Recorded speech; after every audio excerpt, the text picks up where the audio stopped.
When you start a new Java project, your goal is to build features that solve a business problem.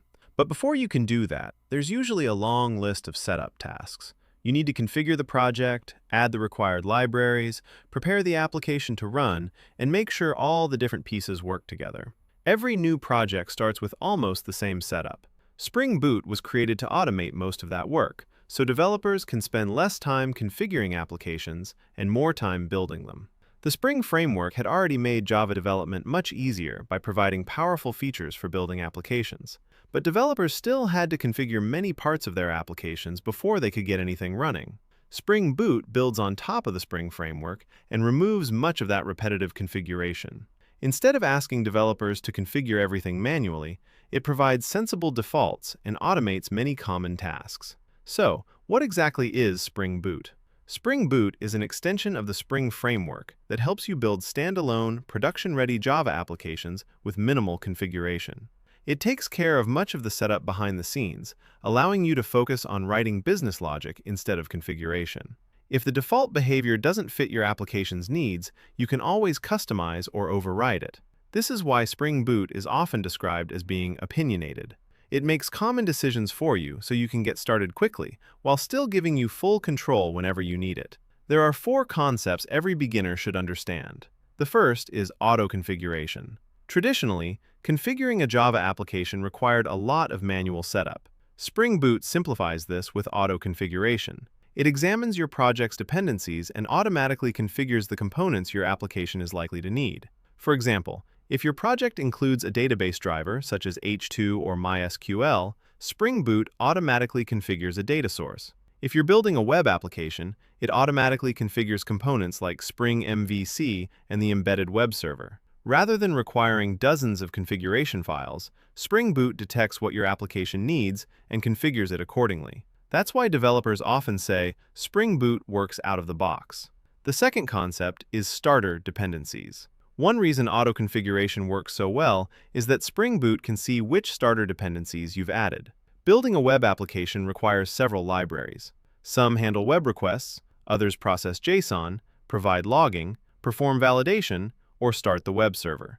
Managing all of these individually can quickly become difficult. A starter is simply a collection of related libraries grouped together for a specific purpose. For example, adding spring-boot-starter-web automatically includes everything needed to build a web application. Similarly, spring-boot-starter-data-jpa provides the libraries needed for working with databases, while spring-boot-starter-security helps you build secure applications. Instead of searching for individual libraries and worrying about compatible versions, you simply add the appropriate starter, and Spring Boot handles the rest. The third concept is the embedded server. Traditionally, Java web applications had to be deployed to a separate web server before they could run. Spring Boot simplifies this considerably. By default, it includes an embedded Apache Tomcat server directly inside your application, although you can also use alternatives like Jetty or Undertow. This means your application can be packaged as a single executable jar file. A jar file is simply a packaged Java application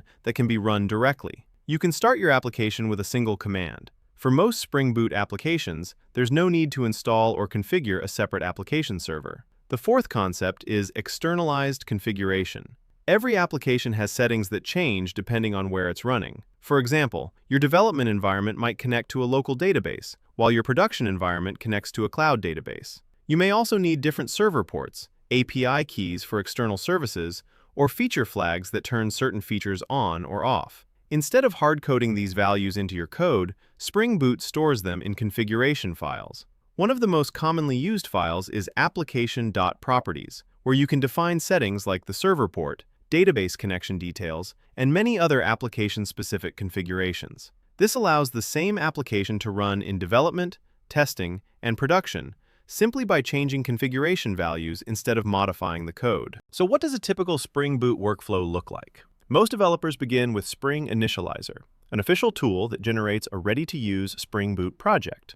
You simply choose your build tool, programming language, Java version, and the starter dependencies your application needs.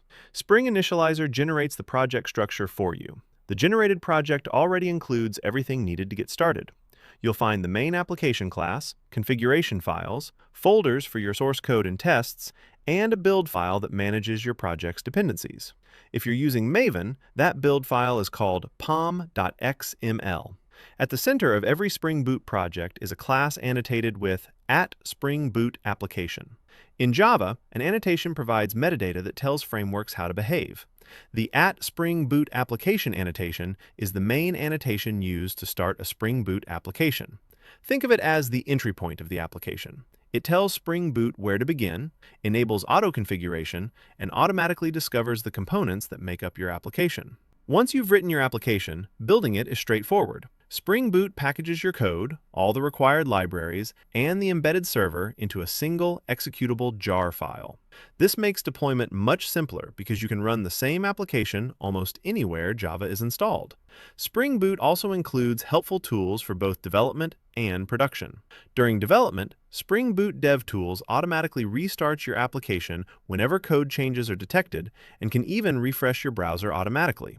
This shortens the feedback loop and makes development much faster. Once your application is running in production, SpringBootApplication provides built-in endpoints that let you monitor the application's health, inspect metrics, and gather runtime information without writing that functionality yourself. So, why has Spring Boot become the standard framework for modern Java development? Because it builds on the Spring Framework's powerful features, such as dependency injection, while removing repetitive configuration, simplifying dependency management, providing sensible defaults, including an embedded web server, and making applications easy to build, deploy, and monitor. In short, Spring Boot lets you start building applications faster without sacrificing the flexibility of the underlying Spring framework. Spring Boot doesn't replace the Spring framework. It builds on top of it by automating much of the setup while still giving you the flexibility to customize everything when needed. And that's why today, Spring Boot has become the go-to framework for building modern Java applications,